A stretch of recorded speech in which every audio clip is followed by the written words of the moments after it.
Hi viewers, welcome to my YouTube channel. Today we have a display of various gods and the concept of religions which has been followed all over the world. But even today, in spite of we following it, we do have a perception whether man created God or God created man. So with these concepts, all over the world scholars, philosophers, intellectuals try to guide us, try to inspire us with their intellectual thoughts. So many new creative thoughts and ideas have been put forth. So it is an intellectual discussion, intellectual thought wherein all those philosophers and scholars help us with their ideas, ideals, views and intellectual thoughts make our life really meaningful and better. Similarly, display of different photos of nature where the beauty of nature has been highlighted. The same scholars who appreciated the gods, goddesses, different religions, they also have appreciated nature. They thought that in nature God exists. God is in nature itself. That is also a thought we need to concentrate in our everyday life. In addition, they not only appreciated, they even questioned the concept of God, and they even highlighted that God exists in nature. Nature is a part and parcel of everyday living, and God can be seen, perceived through nature, the beauty of nature. Today, for my discussion, I have taken a poem from Rashtrakuvi Kuvempu, a well-known Kannada poet, Jnanapita Award. He also found God in beauty of nature. For Kuvempu, God exists only in nature. So, nature we can find heaven. We'll have a discussion about that poem today. We have some of the greatest novels written by Dr. Kuvempu. Kuvempu's Sri Ramayana Darshanam, which got Jnanapita Award, as well as other two greatest novels in Kannada literature, Malegalalli Madhumagalu, as well as Kanuru Subbamma Hegedati, well-known Kannada novels, which has enthralled literature lovers all over the world. Kuvempu's original Kannada poem, Swargave Bhumiyol Iradire Neenu. So that is the original title. It has been translated into English as Heaven If You Are Not Here on Earth. And the original poet is Dr. Kuvempu, translated into English by Dr. C. Naganna. So let us see what is this all about. Heaven if you are not here on earth. That is the first line as well as the title of this poem. Heaven if you are not here on earth, where else could you be? Very interesting thought the poet is trying to tell. Very first line itself he is telling that the concept of God, the concept of heaven, poet is not at all accepting. For poet, heaven is on earth, nowhere else. So very interesting thought. If you are not here on earth, see, through negative the poet is trying to confirm.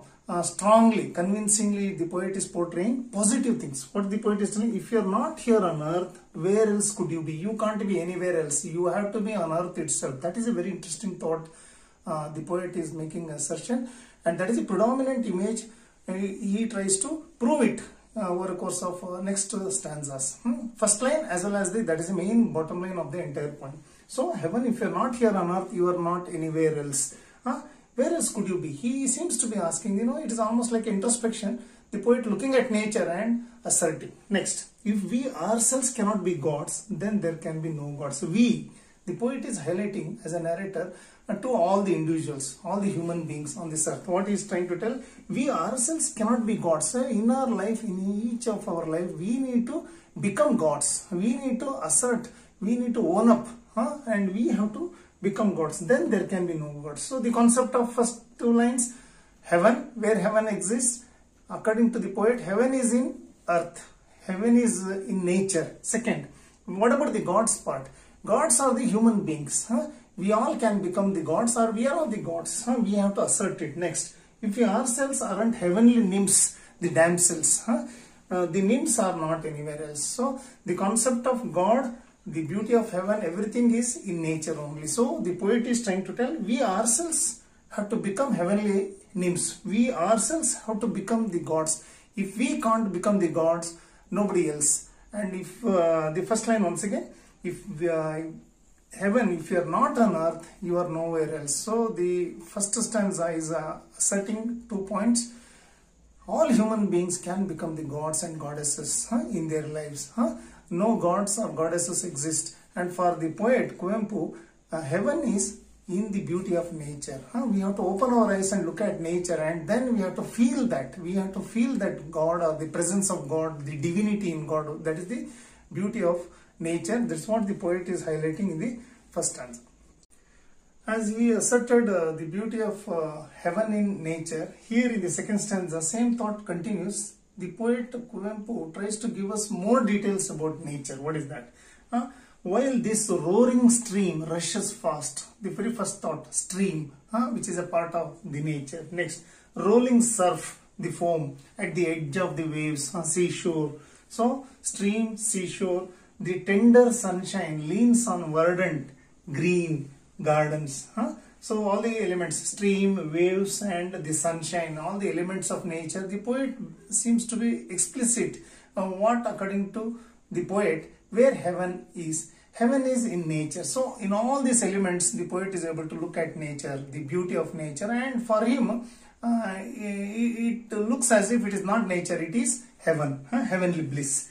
And then the gentle sun make this earth heaven. So, very interesting. The poet is proving here, according to the poet, how earth can become heaven by all these elements, stream, waves, verdant gardens, and then the gentle sun. So the beauty of nature, sun, all these elements which is divine, which is the creation of God. We can feel earth. We can feel the presence of heaven on earth itself. This is what poet means. And the poet is not finding heaven anywhere else. So heaven exists in front of us only. We need to open our eyes and feel the divinity, feel the presence of Almighty God, feel the presence of nature where heaven exists, and we have to feel and we need to appreciate it, and that is the beauty of the second stanza. Finally, we have come to the extreme end and the last stanza, where the poet continues, extends all those images, and he adds more images for the beauty of heaven. In the splendor of harvest and of moonlight, in splendor of harvest, the yield part, where the farmer, they are collecting the yield from the earth, there also beauty exists, there also heaven exists. That's what the poet feels it. Splendor of harvest, beauty of the harvest and of the moonlight. Like sun earlier, tender sunshine earlier, now the moonlight concept, which is also divine, in which that presence of heaven we can feel it. Heaven lies all over. Very interesting. So, because of these natural elements, waves, sunshine, and this harvest and the moonlight, we can feel the presence of heaven. Heaven lies all over. We need to open and we need to perceive and we need to understand, analyze. Then definitely heaven, we can feel it. Finally, last 2 lines, imbibing and spilling the song of nectar. Nectar, we always generally believe that it is the drink of gods and goddesses. What the poet is telling, nectar, it is a part and parcel in the nature itself. We have to feel it and we have to drink that. We have to understand the beauty of nectar in nature. That's what the poet is imbibing. We need to feel it. We need to understand it as an individual. Okay, imbibe, spilling the song of nectar in these elements, in all this harvest, moonlight, sunlight, and all that. The poet does create a heaven and earth. Finally, if you can't understand in all other images also the concept or the presence of heaven, what the poet is telling, the poet does create a heaven on earth. It is also possible that poet can recreate all these presence of heaven, the beauty of nature in their creations also. Okay, poet can feel it, and in the writings of poets, we as an individual, we can understand, analyze the beauty of heaven. This is what the poet is trying to highlight, stress upon. Finally, to conclude, I have sum up some key points here. The very thought of discussion starts from the title. The poet, through negative, he is trying to give us a positive image. Heaven, if you are not on earth, the concept of not. Through negative, the poet wants to convey a positive message, very strong message. So, from our discussion starts from the title itself. Okay. Then, if we cannot be gods, no gods are on earth. Similarly, we have to become the gods, the nymphs also, that part. So what is that? Heaven, if you are not on earth, or if we can't become gods, nobody can become. That is what the poet is asserting. Through negative, he is trying to make us to understand a positive message. Then further, next is the natural elements, the nature. What are that? Streams, surf, waves, sunshine, the gardens, green gardens, plus some extra images like harvest, moonlight. These are all the part and parcel of nature the poet finds where heaven exists. Okay, so the poet proves all that in nature heaven exists, heavenly bliss is there. So nature is heaven for the poet. That's what he finally proves. For the poet, no gods, goddesses, or no heaven other than nature itself. That we have to understand. That's what the poet means here. Further, the poet wants all the readers to imbibe the spill of nectar in the form of nature. We have to feel it. And the poet in the poem, he recreates the heaven part. We need to open our eyes to see the heaven in nature. Very interesting thought. So what Kuvempu wants us as a reader, we have to see the heaven in nature. We have to open our eyes and we have to feel the presence of divine divinity in the form of nature. And that is the heaven the poet is concentrating. And in addition, tap the innate potentiality. We have to become, assert ourselves as the gods and goddesses of our life. That's very interesting.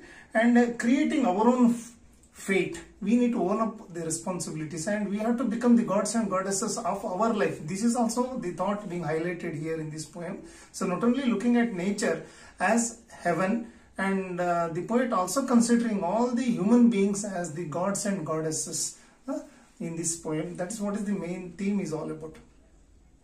Hope my presentation of Dr. Kuvempu and his presence of heaven in nature is meaningful. Consider liking and subscribing. Thank you.